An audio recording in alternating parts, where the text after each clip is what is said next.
into the online broadcast network, AfterBuzz TV. Over 20 million weekly downloads in over 150 countries, and your number one source for after-show entertainment.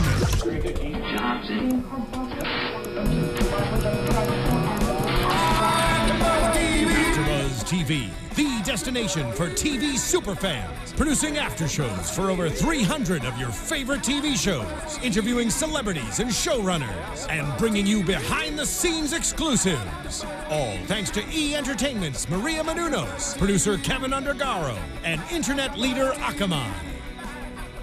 Now, let the buzz begin! Feel the flow. Didn't even care. Feel the flow. Yeah, it's a hot mic. Hot mic, hot mic. Wait for it to drop. Do I have to? And then it hits. Wait for it. Yeah.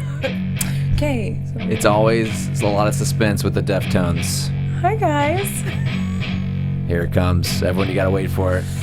You gotta wait for it. It was a boxing show. Yeah, it was. Until, there it is.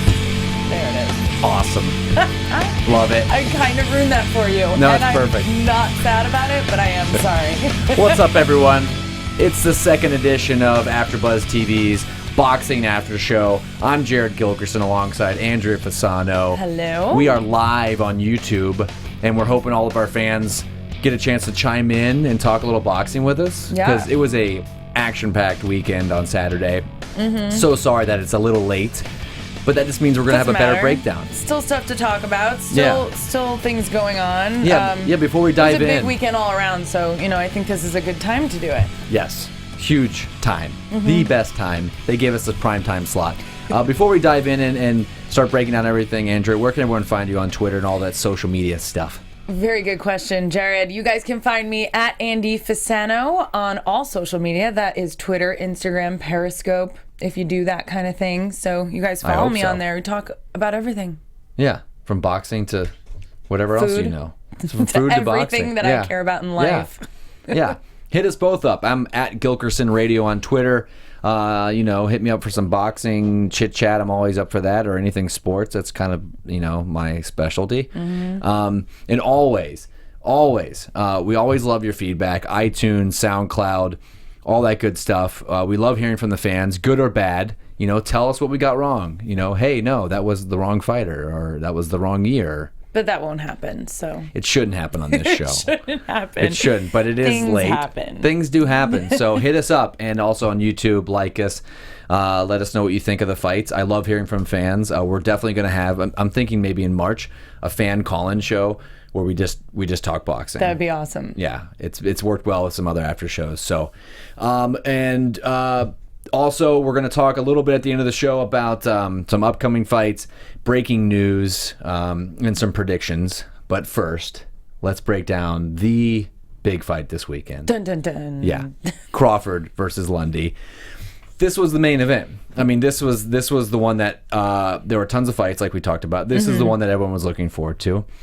And it ended pretty much the way that everyone thought. Yeah. Terence Crawford, round 5, TKO, with the great Steve Willis stopping the fight. Steve Willis, I love that. And I love that the commentators mentioned him and the fanaticness of him early in the fight. I thought that was awesome. And then he came through for the fans. He had an amazing face on, protecting him. While we're mentioning him, I actually found a tweet about Steve Willis from Daniel Attias. He said, if only the world could hug each other like Steve Willis hugs beaten fighters. And it's this amazing photo. Oh, we'll have to put that up. I don't know if you guys can see it here. I found it too late for the show, but it was just awesome. You guys could go to my Twitter and check it out because I retweeted it, and it was just amazing. And he just liked my tweet, so thanks, Daniel, for that. It was pretty good. Oh, nice. But that's awesome. And I like that about boxing in the boxing world. You mentioned having a call-in show. Fans are so passionate about it. They have so many opinions about boxing, whether they could ever get in the ring or not. But I think that's what's so cool about the whole sport. And something like this, a ref, which the commentator said, he knows he's not supposed to be the main event. He's not supposed to be drawing any attention. He doesn't mean to. He just makes these amazing dramatic faces because that's who he is, and he really is passionate about his job. Yep. And you can see that, so I love that. Yeah, we will have a Steve Willis after show at some point. We'll just devote a whole show. Totally. Like if there's an entire hour just to Steve Willis. If there's like a month where there's no big fights, then I want to break down Steve Willis and his career. Maybe get him live in the studio. I was just going to say, we should try and get him on the show. Yes. That would be amazing. Yeah, I'd love him to do a drop for us or something. And hopefully in the future we'll have like a Steve Willis break. But, you know, this isn't the referee after show, but I wish it was. And Steve Willis wishes it was because, I mean, look him up on YouTube. He's got everything. One of the ones I love today is referee Steve Willis loves his job. It was posted by Against the Ropes. I'll give them a little shout out and a little plug. So check that out. It's just great. He doesn't like to distract, but it's just his natural excitement for the job, and he's just into it and focus, and that's why. And fans love him because he's a good ref, and he's also entertaining to watch. Yeah. But he doesn't take away from the fights. No. So he was refereeing. Adds to them. He definitely adds to them. Are you kidding me? Because he's good. Yeah. He's a good ref. He's not a joke. And so it just makes for an even better fight. So we, like I mentioned before, 5th round TKO stoppage. Crawford wins. This is kind of the way that people thought this fight was gonna happen. Crawford tends to be a slow starter. He did start slow. I scored the first round for Lundy, but after that, he finds his distance. Yeah. He jabs. He switched to southpaw really early in the fight. I think it was 40 seconds in. That's kind of his MO now. So a few fights ago, you'd be worried that, oh no, he's getting hurt. He's getting picked off. He's not the fighter we thought. Now everyone kind of knows this is what he does. He starts slow. And can you dive into why you think immediately he did that? Like you said, 40 seconds in the first round, and they were talking about that. Yeah, let's go here. We just. Oh wait, no, that's the. Hey Eddie. That's the Santa Cruz fight. That's your teaser, guys. That's our teaser for the next one. That's the second fight. We could queue up. We are definitely going to queue up the Crawford knockout here. Let's just show this right now. This is how the fight ended in round 5. Yep. There you go. Yep. Oh, he really went down too. Yep. It was that straight left, which was perfect. Yeah. And there's our boy Steve Willis. Love it. Now, Hank Lundy was game. I got to give it up to him. This guy's game, he, but when you're up against someone, then there you go. Here's the end of the fight. See, and they were actually saying that that left there was a push. It was the punch before that that actually got him and threw him off his game a little bit, threw his feet to be a little not positioned correctly. And yeah, I mean, he was already out on his feet. And then when you have a guy that has the power, like if cool and collective confidence, Adrian Broner is like, come at you. Just it's just brash in your face. But I want to see him dominate at 140 for a while, and then maybe early next year move up and fight some of these welterweights. Because I think he can move up all the way up to 150s at some point in his career. So maybe even 160. So as you get older, it's harder to cut weight. So just keep do a Bernard Hopkins, keep going up. But that's what I want to see him do. You just said something about the. Oh my gosh, what did you just say that I'm like looking at you and I wanted to talk about it. But anyway, moving on to the next fight then? Well, or you want to talk about more stuff about this fight? I just wanted to see, and plus we could both talk about it really quickly. And if that's what you said. Never mind. Where do you and that's kind of where I see him going. I see him staying in 140 unless I think the only way he gets to welterweight right away is if the Pacquiao fight happens. I just don't see that. I don't see that fight happening. Really? I don't see it happening. I think Pacquiao might actually retire, which is kind of crazy because boxers never retire. Even if he wins? If he beats Bradley, I think he wants to go out on a winning note and said, okay, I beat Bradley. See ya. I'm going to be in political office in the Philippines. And I think a lot of people want to see Crawford and Pacquiao fight.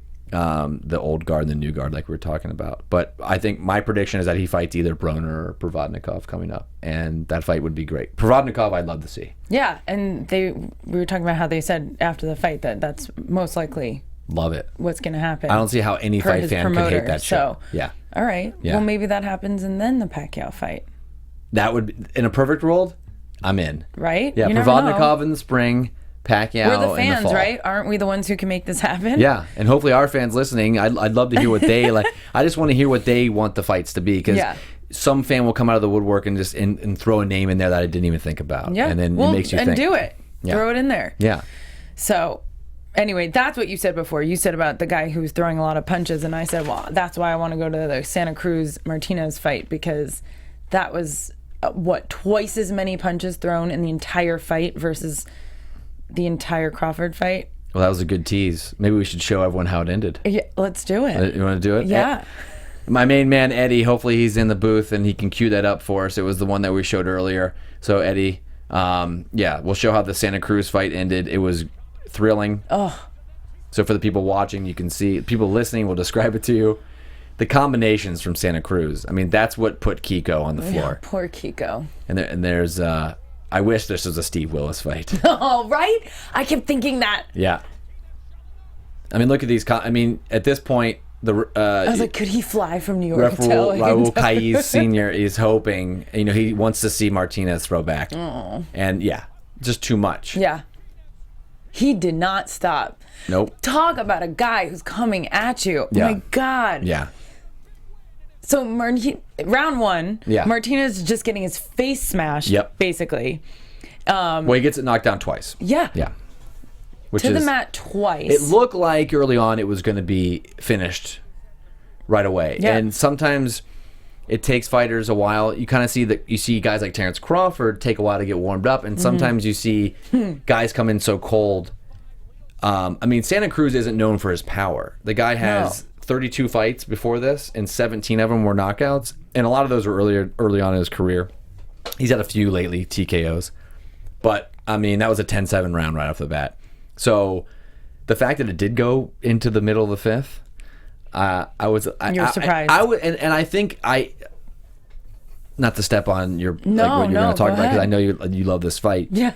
But Kiko Martinez earned a fan. I've been a fan of Mares, and if you're a boxing fan, you got to love, or not Mares. Sorry, I was thinking of the fight before.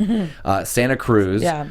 If you're a boxing fan, you pay attention every time this guy fights, because we'll get into some numbers later. Yeah. I know those are your specialty. Yeah, I dig the numbers, but I know that you're a little newer to boxing. Yeah. But what were your impressions of Santa Cruz? Santa Cruz? Yeah. Well, I liked him, and I always love when they give the backstory about a guy, and he just, for him to become the king of LA, he kind of thrives off that.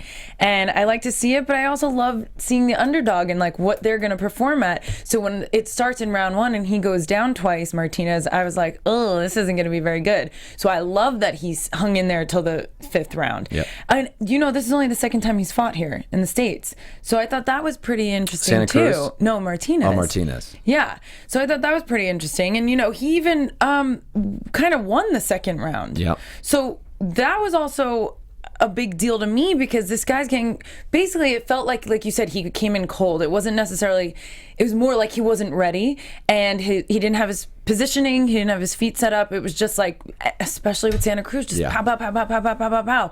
Crazy fast arms and speed and just jabbing his the combinations shit out are of phenomenal. him. Yeah, and he doesn't stop, and he's kind of like, what else do you do besides put up your dukes, Yeah. You just put them up, you're trying to protect yourself. So I like that. And then Martinez, like I said, came back in the second, had Santa Cruz on the ropes for a hot minute, and then, it was just gone from there. But he even, somehow, Santa Cruz got a bloody nose. That was interesting. Yep. in the middle of all of this. And I liked the fight. I felt bad for him at the end. But Cruz was awesome. Cruz was just all through that entire fight. He did not stop with those jabs. Yeah, he had a few times where, and you don't see it happen to him that often, where he was stepping back, and I was worried at times where he was against the ropes, and he was taking some serious shots. Kiko Martinez has great uppercuts. That guy's a powerhouse, because you're talking earlier about height, height differences. And Kiko's 5'3", and Santa Cruz is 5'7.5". So Martinez reminded me like a tiny Tyson, how you just had to get inside and throw bombs, and he did. Yeah. And Santa Cruz, and Paulie Malinology, the announcer, made a great point. Santa Cruz isn't that fast on his feet. So they were arguing a point, hey, keep fighting from the outside. But he said, well, if you don't have fast feet, then it's going to be hard to dictate distance like that. Right. But yeah, these fights were so similar. I mean, I think they might have stopped the fight of Crawford and Santa Cruz. Each fight, I think they might have stopped within the same like second. That's weird. Yeah. But I'm glad that the two fights that most fight fans were interested in, with the two guys who throw and differently, but they both throw and they look for exciting fights, ended that way. Yeah. I mean, both 5th round stoppages. It was great. And you look at the numbers, which is insane. Tell us some of your numbers, because that was one of my biggest things. The height difference and the fact that just in the Santa Cruz Martinez fight, the amount of punches thrown, I also think in the amount landed, was twice as much as the Crawford Lundy fight. Yeah, if you look at the punch stats, the total, Santa Cruz hit 234 of 570, which is 41%. If you're hitting over 41% of your punches, especially at the volume he throws, I mean, lights out. Yeah. Martinez only landed 16%. Can you imagine getting that's why I'm sitting here. Exactly. Yeah. But that's what I'm saying about the Crawford Lundy fight. If they were, say Crawford threw that many punches quickly, I mean, that's clearly not his style. Yeah. But I'm just saying, with the power he has, that's a 2-round fight. He wouldn't even gotten there. Yeah, possibly, right. Yeah. So you have this like quick guy, and it just blew my mind, the difference between the divisions and how like you're saying, similar in the fact that they went 5 rounds, but how different the styles were. And I just saw that, and it totally stood out to me. So I thought that was super interesting. Well, that's a great segue, because some numbers. I'm just full of them tonight, guys. You're full of them. You got it. She's breaking it down. Planned. I wanted to hint on some numbers here, because everyone knows Santa Cruz can throw punches and throw. I mean, I've seen him. I have a few of his fights where he throws over. he throws thousands. It's in the 12, 1,300. But so I'm not breaking any new ground there. Some numbers that stuck out to me, that he averaged 122 punches per round in this fight, which is insane. Wow. And in round 1, you heard Jim. Oh, it wasn't Jim Lampley. This was the Showtime fight, so that would have been maybe Al Bernstein or one of those guys mentioning he threw 140 punches in round 1. That is 47 punches per minute. And then every 1.3 seconds, he threw a punch. Every 1.3 seconds. Crazy. Yeah. Immediately, all I think of is a speed bag. Well, basically, it's like you're hitting the Kiko Martinez's head was a speed bag. Yes, exactly. Yeah. That's insane. Yeah. Oh my gosh. That's why he sells tickets. Yes. I mean, there was a good crowd at Anaheim for him, and Southern California fans love him. Well, you're right. It's home field advantage kind of. He has this entire crowd behind him. Yeah. So it's pretty cool. Yeah, it's awesome. Good for him. It's awesome. Where you can go from here. I mean, if we're looking into where Santa Cruz can go, I'll bring up all of his. I was going to ask that right next. Well, go for it. Who do you think he's going to go for next? Who do you think he should be set up with? There's been talk who also fought earlier in the night on Showtime, which was done terribly on TV because they fought earlier, and then Santa Cruz gave away who won the fight. But I don't think they told him, hey, don't say who won, because we're broadcasting it later. But everyone knows. I mean, come on, it's social media. Everyone knew. Yeah, cat's out of the bag already. Frampton, who is the 122-pound champion, which is one division below Santa Cruz. Everyone's saying, Frampton, go down and fight Frampton, or Frampton move up and fight. But I don't think Frampton's moving up because the guy's got 2 belts. So Santa Cruz is thinking about going down in weight and fighting him. That's a mega fight. And then he could also stay in his division, his featherweight division. And the big rumor is, we're talking about American fighters. Gary Russell Jr. is a huge American fighter. The reason I didn't mention him in the breakdown is that, name me one fighter in the last 50 years that was below 130 pounds from the States that captivated audiences and sold pay-per-views. It just doesn't happen. Well, you know why it doesn't happen? Even looking at these guys, I'm like, they're boxers? You know what I mean? They're so little. They're so tiny. I heard the weight, and I was like, guys, I need to go on a diet. You know what I mean? Well, it goes lower than that. So. That's insane. Yeah. I know, but it's just unbelievable. But it's all about the power and the strength and. Well, people want to see knockouts. Yeah. I mean, however much I talk about 1,300 punches in a fight, there are 1,400 punches. Believe it or not, after a while, some fight fans can look at a fight like that and go, "Oh my God, someone go down already." Not to say it's not exciting, but power always sells. Yes. That's why the guys around 140 to 160 are selling because you got power. And you've got guys who can go the distance. And that's why heavyweights used to sell, because you had power, and now you just don't have any names. That's what I was just kind of getting at. The fact that, like, I grew up with that. The heavyweights, my grandfather used to watch that all the time. And that's what you're used to as a boxer. That's what I mean by the term boxer. And you see that, the term fighter. And that's what you're used to. So that's why when you see these guys, you're like, damn, you're so little. Even when they're walking with their gear on before, and they're like nothing, standing next to their bodyguards or something. I'm like, get that guy in there. I want to see him fight. But it doesn't matter. I mean, I'm being a hypocrite with what I'm saying right now, because I'm just saying I get it, but it's just funny to see this and kind of go, wow, the speed, the power, it's insane in those little bodies. But they, it's almost tiring to watch it sometimes. Crazy. I don't know where he's gonna go. What his decision's going to be. But you're thinking Frampton if he ever was going to go up. Yeah, and I think a lot of fight fans, especially out here, want to see him in a rematch against Abner Mares. He fought him just last summer and won a majority decision, but it was a good fight. It was a lot of back and forth, and with his style, that's what's going to sell. I don't know how much longer he can keep that up. We were talking about that as well.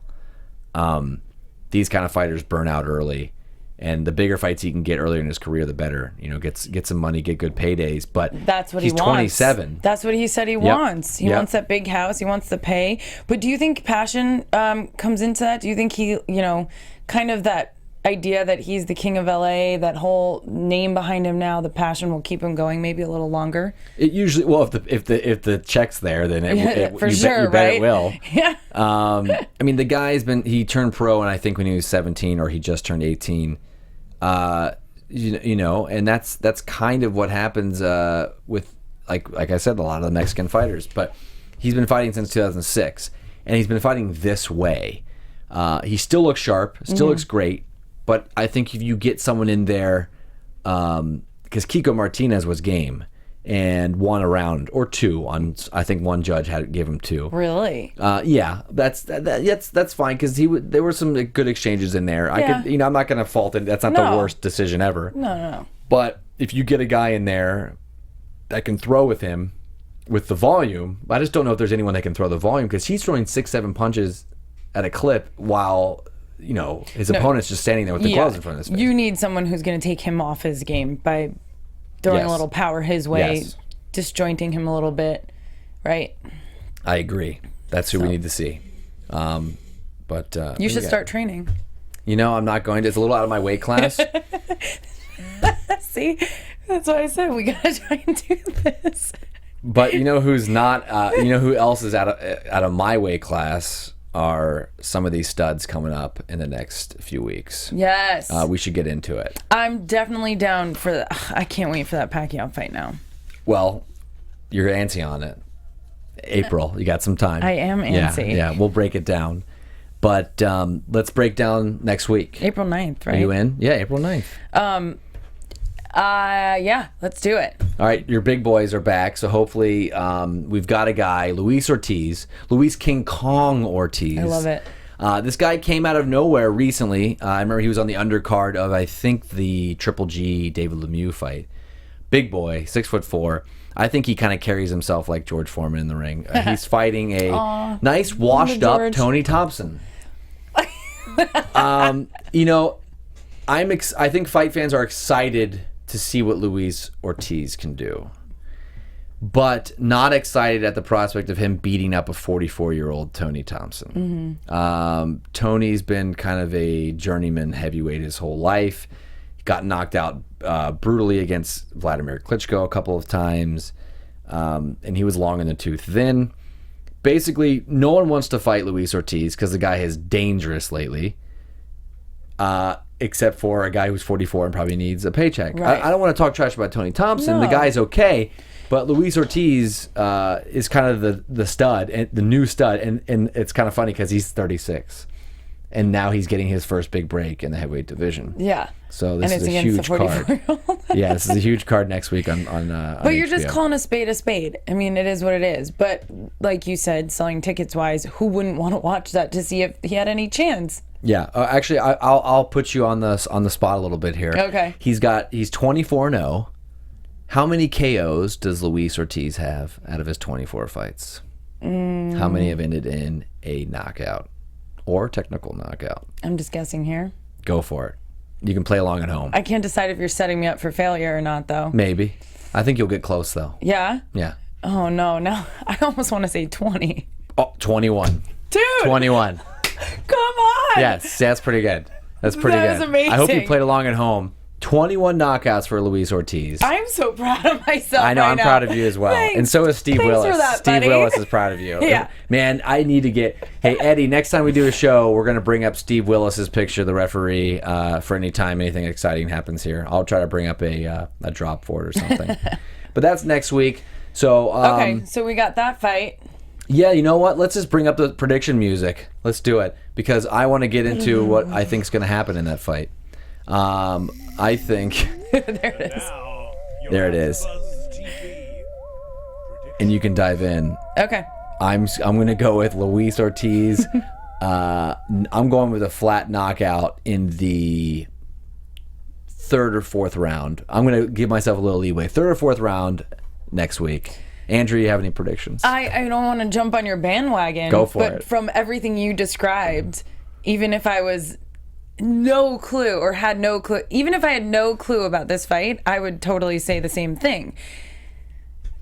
Go for it. Yeah, I mean, knockout third or fourth round. I'm in. Like, I want to say 5 only based on this week's and seeing how that went down with these guys. That maybe he'll last. Maybe the old man will last to the 5th round. Yeah. That I have a feeling that's pushing it. Yeah, I have an affinity for older athletes, but since Luis Ortiz is already kind of an older athlete, I already hopped on his bandwagon. So Yeah. I'm sorry, Tony.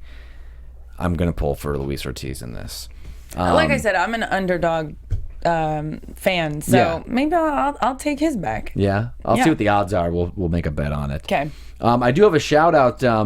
A person that may be related to me, Ian Gilkerson, actually my brother who got me into boxing years ago, chimed in on the Mares or the Santa Cruz fight, what he wants to see in the future. And he says he wants to see man, why I keep calling him Mares because I think I want to see Mares. Santa Cruz. He wants to see Santa Cruz versus Frampton. I think a lot of fight fans do. Kiko. So Ian, thanks for the shout out and thanks for getting me into boxing. So he confirmed basically what you said. He wants to see wants that. to see he that. wants to see Frampton, and I think fight fans would love that fight too. So they'd be satisfied either way. So yeah, I wanted to hit up on a little bit of boxing news since we got a little bit of time left here at the end of the show. Ooh, there it is. Nice. Love it. I mean, I wish that beeping. I love that beeping. Let's keep that under it. We just talked about Luis Ortiz. The Tony Thompson fight won't have the interim WBA title on the line, so the title's not even going to be on the line. Kind of disappointing. But I think when it comes down to it, people just want to see knockouts and they want to see Tony Thompson flat on the canvas. So they don't even care about the title. Yeah. Really, basically. That's basically, we could call the sport, we could call it, we don't care about the titles anymore. We or just boxing. want to see people die. No, God. No, God, no. Also some good news for your boy, Crawford. Okay, go. He's kind of your boy, I think, Crawford. You think so? Yeah. I latched to him this fight. Yeah, he's slowly becoming one of my boys too, Yeah. and hopefully, and I bet my brother likes him as well. Crawford versus Lundy averaged 982,000 viewers on HBO, which is a pretty good number, and it peaked at one point at just over 1 million. So that's a pretty good barometer. He had a good crowd in New York, and now he's getting the viewership on HBO. I think a pay-per-view is right around the corner for sure. Terence Crawford. Omaha boy getting that huge of a crowd in what were they were at Madison Square Garden, right? Yeah, the ballroom. It's like the smaller room, and it's a very quaint and fun room to watch boxing if you're a fan. That's kind of crazy. Like I said, I if I'm a fan, it's because of the respect he gave to Lundy after, and he said it was because of Lundy's respect to him. I've seen so many fighters just, kind of win and throw up their deuces and just be obnoxious about it. And it's like, if you won, if you know that you're that good, you don't need to be an asshole. You don't. Mind my language. But assholes are fun to watch sometimes. They are, on TV. yes. I don't think it fits his persona, so good on him for sticking by his own guns. You know what I mean? Yeah. For just doing what he does. He did stick his tongue out, though. Oh, yeah, I didn't like that. See? And I didn't like that. Over Willis' shoulder. Yeah. At Lundy. Just because you like Willis better. That's probably why. Yeah, I was like, get out of my Willis. guy's face. Yeah. But Lundy looked a little mean, too. You for know, a little guy. Well, Lundy had to talk trash all week because, I mean, when you're an underdog, that's kind of what you do. And I was going to bring up the rest of that's our breaking news for AfterBuzz TV boxing. I love not only the music, but you definitely went into news reporter mode with the, and in the media today. It was pretty good. It was awesome. I know, but I hate the news guy voice. Why? It's perfect. It's all that same kid. We're going to do that every week, people. Oh, God. A quick teaser. This is, we looked ahead to Luis Ortiz, but you've also got a huge march coming up. You've got Keith Thurman versus Sean Porter. I mentioned those guys' names because they all seem to fight each other at some point. That's going to be on CBS on March 12th. And you've got finally Andre Ward coming back again. He doesn't fight that much anymore.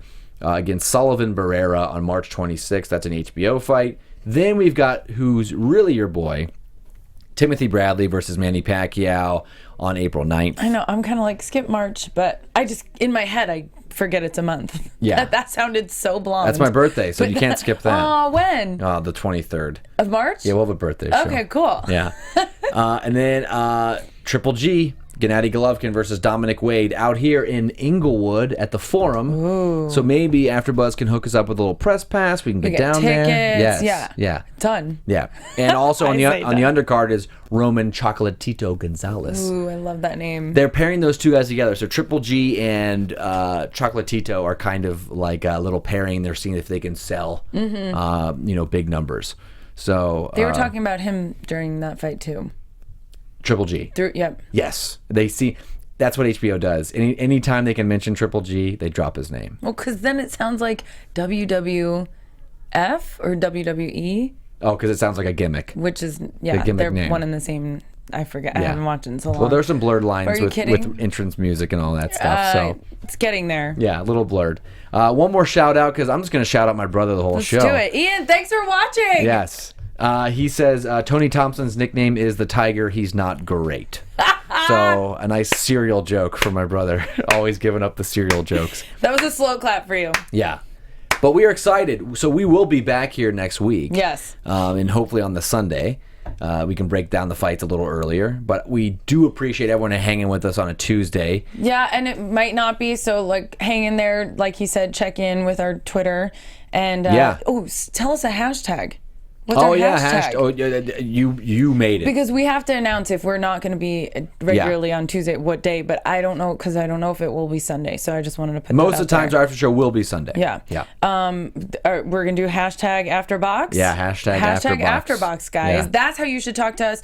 Obviously, tweet both of us, but use the hashtag AfterBox so that you can tell us your thoughts and we can find you very easily. Yep. For all the fisticuffs fans. Yeah. Yeah, and let's put a bow on this thing. Awesome. So once again, where can everyone find you? I love it. I love all the music that we had today. You guys, thanks so much for watching. I'm Andrea Fasano. You can find me on all social media at Andy Fasano, and I'm really enjoying doing this boxing show. So let us know how we're doing and get involved. We'd love to hear from you. She's so excited she can't say show. I can't say it. That's at Gilkerson Radio on Twitter. Shoot me a tweet, comment on YouTube, and tell me what fights you want to see. And get pumped up for the fan call-in show because that's going to happen in March. Yes. Probably around my birthday. So until next week, we'll see y'all later. All right. AfterBox. After dark. AfterBox After Dark. That's awesome. From executive producers Maria Menounos, Kevin Undergaro, Phil Svitek, and the entire AfterBuzz TV staff, we would like to thank you for listening to the AfterBuzz TV network. To watch or listen to other after shows and post comments or questions, be sure to visit AfterBuzzTV.com. I'm Sir Richard Wentworth, and this has been a presentation of AfterBuzz TV. Box you later. The views expressed herein are those of the hosts only and do not necessarily reflect the views of AfterBuzz TV or its owners or principals.